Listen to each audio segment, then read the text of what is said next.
Do extrinsic rewards work for reading and motivation? I'm Dr. Emily Sherwood. For more information about literacy from a global perspective, please like and subscribe. So it's the end of the school year here in the United States, and my stepchildren are having a lot of extra activities, field trips, and my stepson graduated from 8th grade. Very happy about that. And all of those things made me think about everything that happens at the end of the year. And one of the things that happens at the end of the year, often in the United States, is that there's a special field trip or a party or some kind of extrinsic reward for children who do well. And often now that's behavior. There's kind of what you call a token economy, where you have like a booth where the children can buy things. They get tickets for doing well and buy things.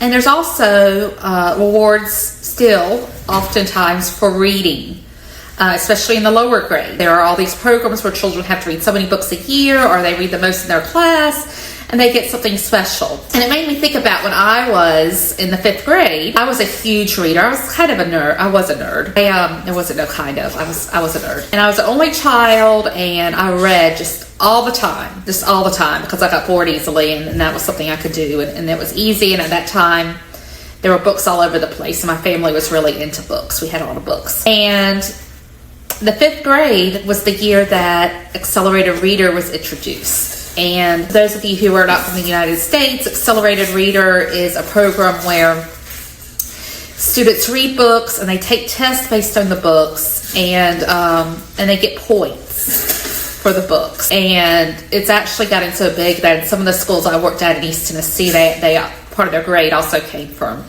their work in Accelerated Reader. But at that time, it was a brand new thing, and it was really exciting. And I read all these books, and at the end of the year, I was one of, I believe, 4 kids who were the top 4 readers in my grade. And we got a breakfast with a news anchor. And I remember it was so weird because we were in the library, and at that time, the librarian for elementary school, it was a grade 2 through 8 school, which is pretty unusual in the United States, but it was a grade 3 through 8 school. And the librarian for elementary school was really warm and loving, and I actually knew her and her family because through some church connections, and actually ended up babysitting for her grandchildren. That's another story, when I was in high school. But anyway, she was just very kind and warm and giving and fun. And then the middle school librarian was also there, and she was kind of intimidating, and she had 6 fingers on one hand. So there was a lot of talk in the school about how weird this person was, and there were rumors that she was like a witch, which she wasn't. She was actually really good at her job. She was a really good librarian. But to be 10 years old, to be sitting with someone who was supposedly a witch because she had 6 fingers on her hand was just weird. It was just odd. The news anchor was kind of rude. I remember I asked her some questions, and she acted like she didn't want to answer them. So I left that party thinking, why did I read this much? Why did I go through all of this and read so much just for this party that I didn't even really like? And that kind of is the attitude that many students have when it comes to extrinsic rewards. So extrinsic rewards are rewards that people get for doing something, but they're physical rewards, or they can be something like extra time or a trip or something like that, an experience. But they're outside rewards. They're outside of the person, the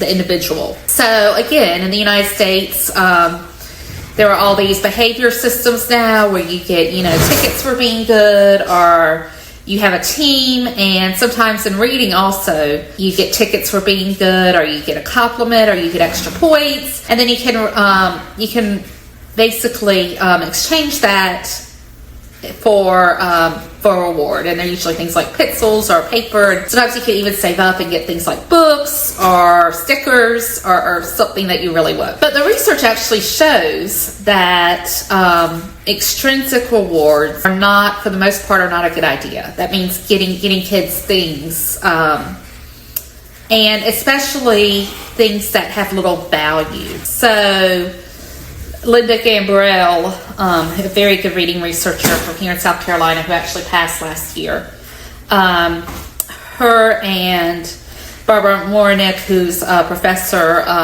in Maryland, they actually wrote a book, and the book was called Stop Giving Kids Junk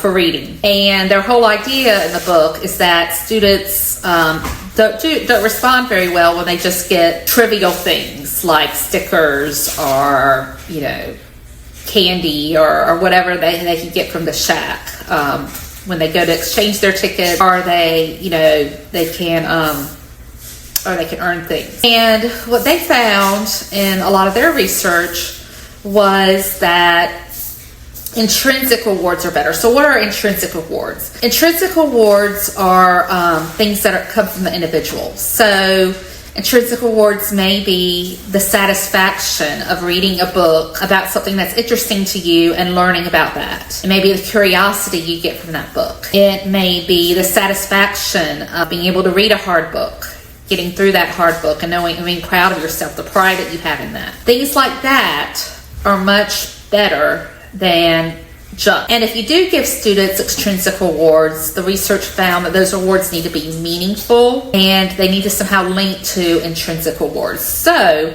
for example, these two authors, Gambrell and Mornick, the researchers, they suggest giving books as a reward because books are something that will motivate children even more. They provide an intrinsic reward by piquing children's interest, whether they're giving them stickers and lollipops and erasers and that kind of thing. Rewards also are best when they meet a need. So if you give a child something they really need or they think they need, then that's more helpful than just giving out stickers and erasers and things like that. So if a child thinks that they need to learn about something in a book, then the child will work for that book, perhaps. So the token reward system is not really good. And this totally goes against what schools have been doing, particularly for about the last probably 15 years, where students get rewards for everything. You answer a question right, you get a reward. You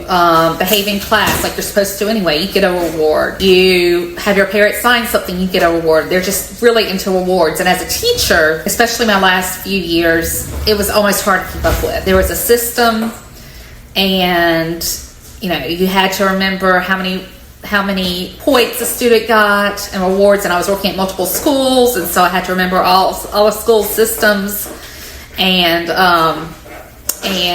remember how many points to give for each thing, and it just got really confusing, and the kids would often become very distracted with the rewards. They would be like, where's my dojo point? Dojo was the system. Do I get a point for this? Can I get a point for my team? And it kind of like interrupted class. And then I had to go to the board and write point down, and it's just a lot of work to do that. And it kind of distracts from the main goal of learning, which is to learn. If all that you're doing is working towards points, then you get this idea that that's what learning is about. And reading is about, if you're talking about reading. It's not about learning new things. It's not about having an interest in something. It's just points. So for that reason, the research suggests that that extrinsic motivation is not the best thing. And that, again, goes against all conventional wisdom in education. And I remember I went to a conference a few years ago. So it was probably 2013 or 2014. I went to a reading conference, and I heard a very well-known speaker who I really liked. He was a good speaker. And he was talking about how when he taught, he would just give kids like squares of construction paper. These really needy, low-income English learners in California. They would just get like squares of paper, and they were so excited about that.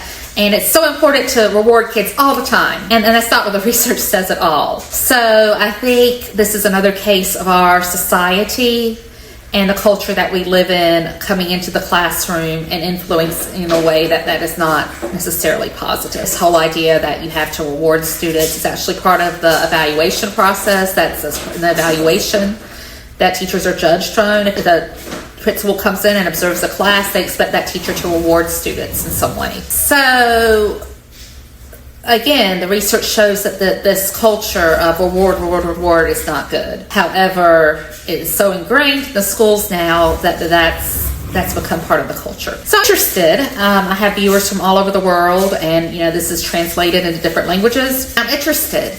When you were a kid, or if you have children, if you've seen this, or if you're a teacher and you've seen your children do this, what have your experiences been with reward systems? Because globally, this really varies, the idea of giving children rewards and the way that works. And so I'd love for you to write in the comments, some of your experiences with rewards. Were they good? Were they bad? Did they work? What did parents think of them? What do you think of them if you're a parent or a teacher? I would really love to hear from you.